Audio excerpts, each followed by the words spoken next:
আমরা কিন্তু আমাদের ছেলেবেলাটাকে পুরোপুরি ভুলে যেতে পারি না। মাঝে মধ্যে আমরা বড় হওয়া সত্ত্বেও আবার সেই ছেলেবেলায় ফিরে যেতে ইচ্ছা করে। ছেলেবেলার দিনগুলো না বড় ভালো ছিল, বড় সুন্দর ছিল। যখন যেমনটা ইচ্ছা করতো তখন তেমনটা যেন অবাধেই করতে পারতাম। এখন তেমনটা করতে গেলে মাঝে মধ্যে কিন্তু আমাদের বাধা বিপত্তি আসে। ওই যে আমরা বড় হয়ে গেছি, একটা শিকল আমাদের পায়ে বেরি পরিয়ে রাখে যে আমরা তো বড়, আমরা যখন তখন যা খুশি করতেই পারি না। দারুণ লাগে না? এইরকম বৃষ্টি হলে পরে মাঝে মাঝে বেশ ভালোই লাগে। ভীষণ গরম পড়েছিল, ভীষণ গরম লাগছিল, মানে সেই গরমটা যেন একটু হলেও স্বস্তি হলো। আর এই বৃষ্টিটাকে দেখে না আমি আর নিজেকে সামলাতে পারলাম না। সবসময় তোমাদের সঙ্গে টিপস ভিডিওগুলোই শেয়ার করি সাধারণত আমি, কিন্তু আজকে মনে হলো যেন একটু ব্লগ ভিডিওটাও তোমাদের সঙ্গে শেয়ার করি। দেখো খুব সুন্দর বৃষ্টিটা হচ্ছে, আর এখানে রীতিমতন আমার সানসেটের মধ্যে জানালার সানসেটের বৃষ্টির জলের ছাদও আসছে, কিন্তু তবুও যেন এই বৃষ্টির জলের এই ছাদটা যেন ভীষণ ভালো লাগছে, ভীষণ ভীষণ ভীষণ ভালো লাগছে, মানে দারুণ লাগছে বলতে পারো।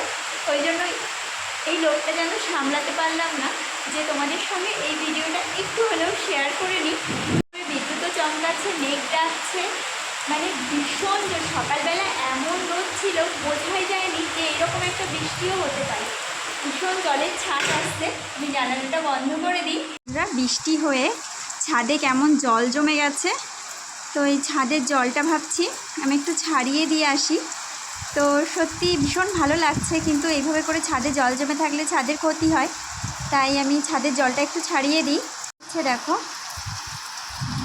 কীভাবে বৃষ্টিটা হচ্ছে, সাথে মেঘও ডাকছে।